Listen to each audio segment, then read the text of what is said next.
भोजन पानी क्या दें, क्या प्रबंध करें। युधिष्ठिर जी महाराज को यह चिंता हुई, भोजन का क्या उद्योग करें। युधिष्ठिर को देख करके द्रौपदी भी अत्यंत दुख से व्याकुल हो गई।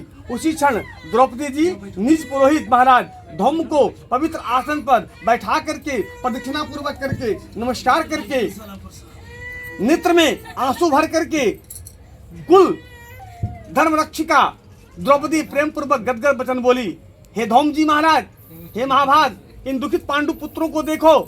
हे स्वामीन, इनके दुख को देखकर क्या आपका हृदय दुखी नहीं होता। दुख नासार कोई आप व्रत हमको बताइए जिससे मेरा सारा क्लेश शांत हो जाए।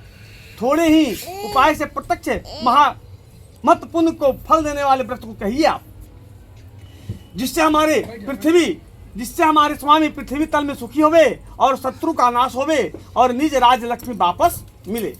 इस समय हमारे यहाँ आए हुए ब्राह्मण को दूध पान करने के लिए मिल जावे। हे महाभाग, हे महाविभो, ऐसा कोई उपाय वर्णन करिए। द्रौपदी के यह वचन को सुनकर के वैशंपायन जी जन्मेजय से कहते हैं, हे ब्राह्मण में श्रेष्ठ महाराज धौम जी प्रसन्न होकर के मुहूर्त मात्र का ध्यान किया और बोले, हे पांचाली पुत्री, एक उत्तम व्रत को तुम सुनो, जिस व्रत को पूर्व समय में नागकन्या के उपदेश से सुकन्या ने किया था। हे महाभागे, स्त्रियों के साथ तुम अनेक विघ्नों को शांत करने वाले रविखाष्टी व्रत को करो। द्रौपदी बोली, हे विप्र, आपका यह कहा हुआ व्रत कैसा है और इसकी विधि क्या है और उस व्रत में किसका पूजन किया जाता है, वह नागकन्या कौन थी और किस हेतु उसने यह उत्तम व्रत को किया। हे महाभाग, यह सुकन्या आश्चर्य रूपी व्रत को करने वाली कौन थी।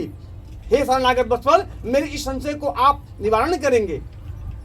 इस भांति द्रौपदी के प्रश्न को सुनकर के धौम जी बोले, हे देवी, सतयुग में साध्यति नामक एक राजा थे जिनके 1000 स्त्रियां थी और जिनमें से एक ही कन्या की उत्पत्ति हुई। उस राजा को कन्या को छोड़कर दूसरी संतान न होने के कारण वह कन्या अति प्रिय थी। वह पिता के घर में वृद्धि होकर के प्राप्त होने लगी। कुछ समय के बाद वह कन्या चंद्रवत मुख, कमलवत नेत्र और कुसुम्बरी होती हुई युवावस्था को प्राप्त हुई। बाल्यावस्था से ही वह चंचला, वह कन्या पिता के प्राण के समान थी। इस पृथ्वी लोक में उसके सदृश दूसरी कोई ऐसी कन्या न थी जिसको हमने देखा हो। इससे उसका नाम सुकन्या नाम पड़ा। एक समय राजा सात्यकी शिकार के लिए मंत्री, सेना, बड़े बड़े योद्धा और पुरोहित के संग लेकर के घोर जंगल में गए।